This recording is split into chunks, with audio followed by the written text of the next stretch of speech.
believe strongly, Bernard, and maybe because I'm very close to the campaign, that in 2016, one of our biggest misfortunes was the fact that we had this crippling power outages. I mean, look, the whole of Ghana suffered enormously from those outages, and people were up in arms. Yes, maybe we could even have a solution in much, in quicker time, but it wasn't that easy to do. Look, this was a country that was largely over the years depended largely on Akosombo Dam.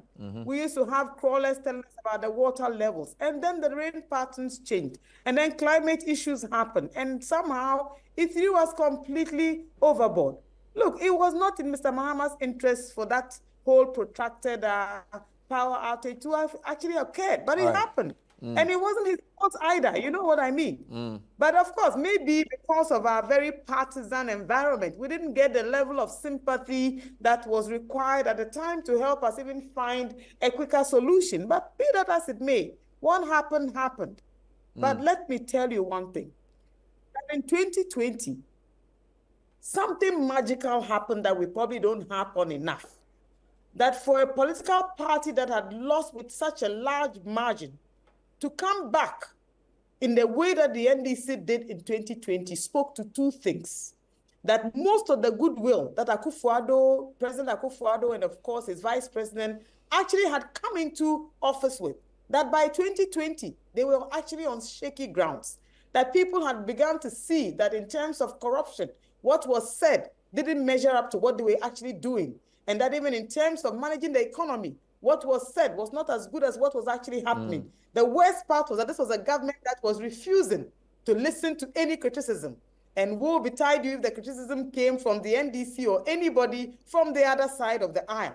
You will immediately be attacked and condemned. I think that we have all come full cycle. Okay. That no man is perfect. That both political parties are not perfect in any way. But let me say one thing about John Mahama and the NDC.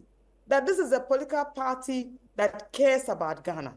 A political party that thinks through very carefully all of its interventions.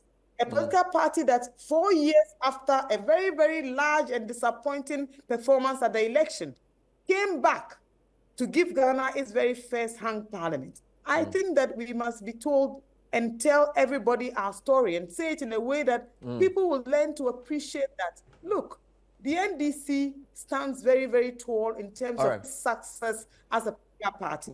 It has given us the longest, actually, republic where we've had no interruptions per se. And when you talk about democracy, I think that more than any other political party, the National Democratic Congress appreciates just what our democracy ought to sound like and ought to look like. When I navigate the terrain, both as a lawyer and as a politician, Bernard, I have come to one realization, that we need to interrogate more the character of our leaders.